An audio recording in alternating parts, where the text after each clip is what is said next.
Ang totoo po, lahat po tayo'y nalulungkot sa bilis ng mga pangyayari na naganap sa ating bayan. Bigla na lang pong hinuli ang ating dating Pangulo at ang kanyang pagkakahuli hanggang ngayon ay hindi po maliwanag at hindi po ipinapaliwanag ng pamahalaan. Ang sabi po nila ay nag-issue ng warrant of arrest ang ICC. Ito po yung International Criminal Court. At ang sabi po ng pamahalaan, ginawa lang nila ang kanilang tungkulin, ang kanilang obligasyon sa Interpol at sinerve po ang warrant sa dating Pangulong Rodrigo Duterte. Ngunit, mapapansin po ninyo, hindi man lang po natin nakilala kung sino yung representative ng Interpol na nag-serve ng warrant of arrest. Ang tanging nagsasalita lamang po doon na nakita natin ay yung isang General Torre at yung kanilang tagapagsalita. Wala po yung representative ng Interpol. Paano mangyayari na isa-serve mo ang warrant of arrest na kinors ng ICC sa Interpol kung wala yung mismong representative ng Interpol na magsaserve ng warrant?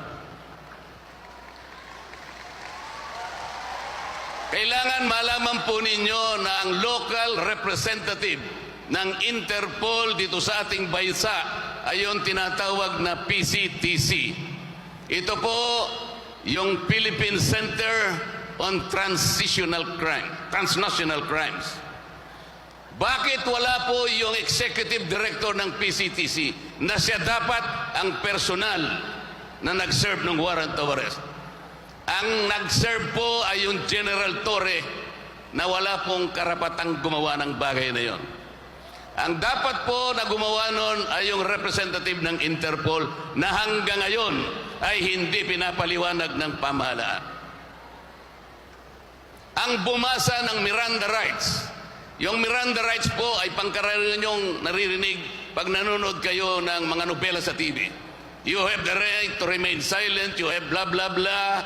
Anything that you will say will be utilized against you in any courts of law. You have the right to engage your own counsel. Yun po yung Miranda Rights. Ang nagbasa noon ay si General Torre. Hindi siya ang representative ng Interpol sa ating bansa. Bakit po ganun ang proseso? Nakalagay po sa tuntunin ng ICC na kapag ang mamamayan ng isang estadong katulad natin ay hinuli ng Interpol, kaagad siyang ilalagay sa harap ng isang competent judicial authority dito sa bansa na kung saan siya naninirahan. Ang ibig sabihin nun, kung dinakip si Pangulong Duterte, dapat siya ay dinala sa harap ng hukuman sa Pasay City sapagkat doon naglanding ang kanyang aeroplano. Saan dinala ang Pangulong Duterte? Dinala po sa Villamor Air Base. Ito po ang mga prosesong mali at hindi na po nasunod ang patakaran mismo ng ICC. Ang sabi po sa tuntunin ng ICC, kailangan dumaan sa proseso ng domestic state. Yun nga, kailangan kilalanin, kailangan idetermina kung yung warrant of arrest ay applicable. Kung yung warrant of arrest ay na-issue ng tama. Lahat po ito'y kinakailangan may isaayos.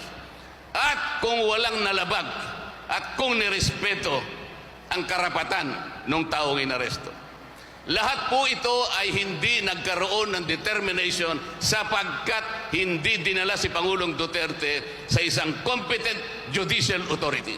Dapat dinala siya sa pinakamalapit na RTC ng Pasay City, Regional Trial Court. Yun po yung dapat. Dinala po siya sa Villamor Air Base. Ang ibig sabihin po noon ay wala na pong bibigay na karapatan sa kanya anuman. Kailangan na siyang dalhin kaagad doon sa Netherlands. Nasaan po ang katuwiran? Nasaan po ang pamantayan ng batas na sinusunod kahit nasa ICC?